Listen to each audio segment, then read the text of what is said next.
4 behaviors you do that causes hatred amongst your kids. So many times as parents, we behave in ways that causes division, enmity, so much hatred amongst our kids without even knowing. In this video, I'm going to point out this behavior so that you'll be very conscious of it. It is very, very disappointing as a parent to behave these ways because you are expected to unite your children and not to divide them.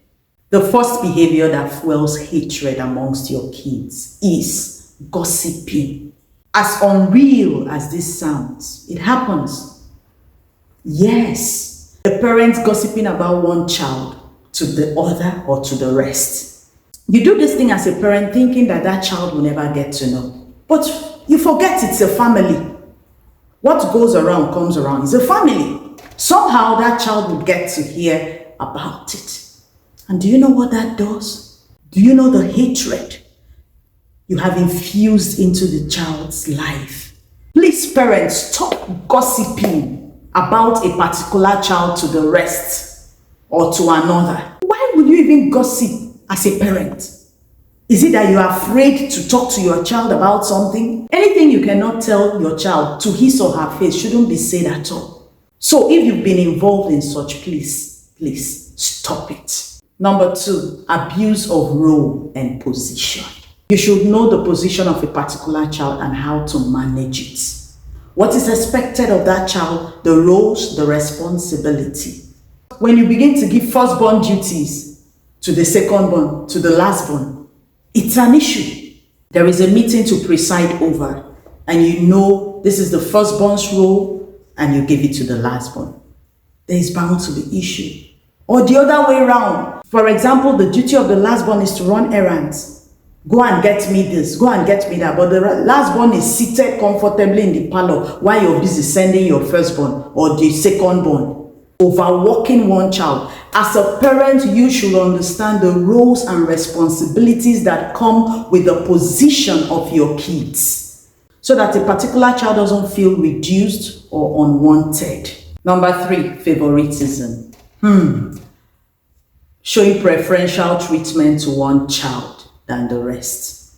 Showing so much love to one child and not showing the same to the rest or to the other child. This causes the highest rivalry between siblings. Stop it. I know, as difficult as it may sound, it's possible to treat your children equally. I know in your heart there is a particular child that obeys you, that is always there for you, that you are endeared to. You are used to being around. You are comfortable always, talking to that child. I understand. But it's one thing feeling that way in your mind and another thing showing it to them. When it becomes clear that daddy or mommy loves this child more than the other one, it's bad. When you go out there and get gifts for a particular child and you don't get for the rest or for the other child, you are causing a lot of damage and harm. This seed you're sowing will last a lifetime. Please, parents, be careful. If you don't have money to get that gift for all of them, then do not get for any of them. I cannot get something for Janelle without getting for Joella and Jaden, and the other way around. They are all your children. Yes, I understand they have their uniqueness. Appreciate them the way they are and bring out the best in them.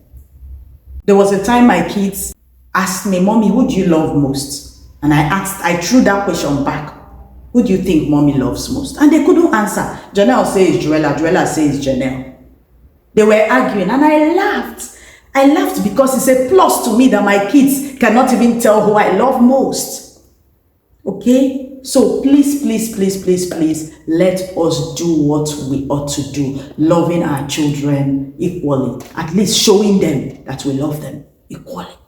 The 4th behavior you do that only divides your kids and causes hatred amongst them is neglect.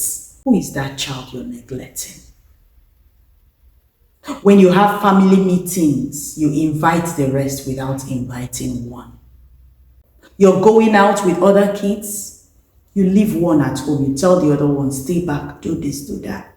You pass useful family information to the rest and leave out one.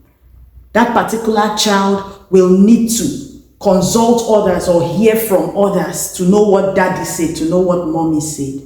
It's bad. You're neglecting that child, and it's just a matter of time. So much hatred will build up in that child. Hatred for you and your behavior, hatred for his siblings. He will just want to pull out and stay away. Please, let's be careful. Do not neglect any child.